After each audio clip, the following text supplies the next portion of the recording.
vient dans une maison comme celle-là, dans cette ville-là, dans ce théâtre très particulier, dans cette ville si singulière où il y a vraiment des communautés différentes, il y a vraiment un paysage humain extrêmement émaillé, divers.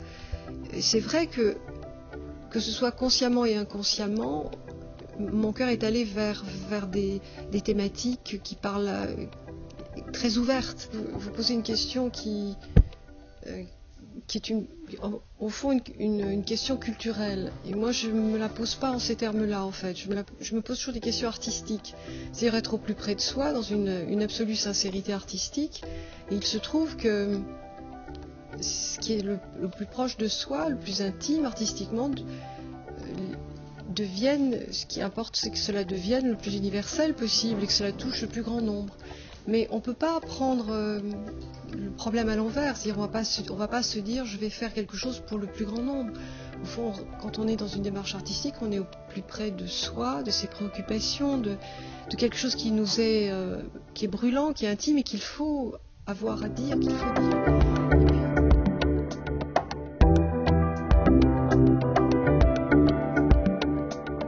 La culture, c'est une démarche.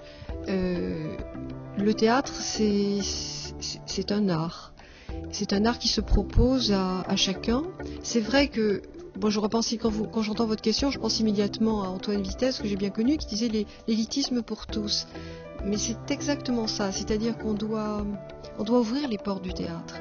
Il faut que ce soit pas du tout un acte culturel, venir au théâtre, un acte culturel intimidant, surtout pas, ou porteur d'ennui, surtout pas. Il faut dire que ces lieux-là appartiennent à chacun, que c'est vraiment ça qui est important.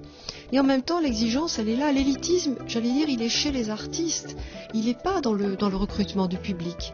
Mais bien sûr que quand vous pratiquez un art, vous êtes forcément dans l'extrême exigence. Donc c'est l'élite des artistes qu'il faut défendre. Et le public, lui, il est face à ce qu'il y a de plus beau, ou de plus exigeant, ou de plus étonnant. Mais le public doit être absolument le plus ouvert possible. C'est pour ça que dans un théâtre comme La Criée, je pense qu'il faut croiser les publics. C'est pour ça que je défends le mélange des genres.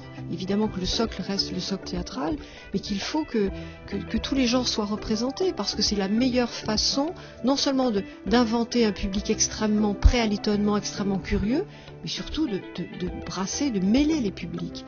Parce que ça, c'est ce qui est le plus important dans la démarche et dans la mission qu'il m'est donnée ici.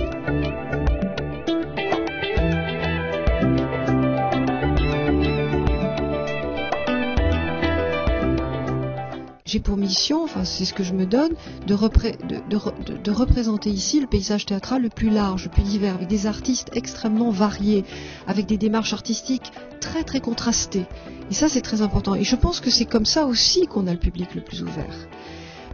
Bien sûr que c'est une mission, mais c'est aussi la mission d'une institution et surtout d'un théâtre comme le mien, c'est-à-dire d'un centre dramatique national, c'est aussi d'affirmer probablement un projet républicain très fort, à savoir la réappropriation des lieux d'art et des lieux de culture par le plus grand nombre et faire passer le message que ces lieux-là vous appartiennent, qui que vous soyez, que c'est ça le projet républicain.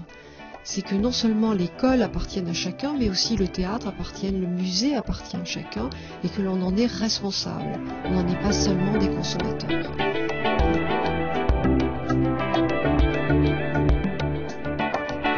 Je pense que la capitale européenne à Lille, ça a été déterminant pour cette ville. Ça l'a rendue attractive, intelligente. Elle était déjà très belle, mais mon Dieu, comme elle frémit maintenant depuis. Ça l'a transformée. Et puis l'hypertrophie d'Avignon, oui, on peut dire ça comme ça. On peut dire aussi que c'est beaucoup de propositions. C'est vrai que on peut imaginer qu'Avignon s'adoucisse un peu, s'italianise un peu. Il y a quelque chose d'un peu brutal encore dans la proposition de ce festival. Mais quel privilège quand même.